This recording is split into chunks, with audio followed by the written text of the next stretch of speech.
This is for 2015 Ford Taurus. You go to the gas station, go fill up your car. After you fill up your car, you go to start your car, and it goes and it's hard to start. It doesn't start right away. You can waste 10, 15, 20 minutes and it doesn't start.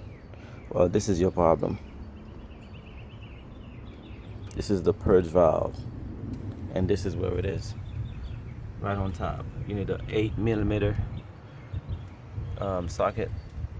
You change it, remove this, and put a new one, and hopefully this solves your problem.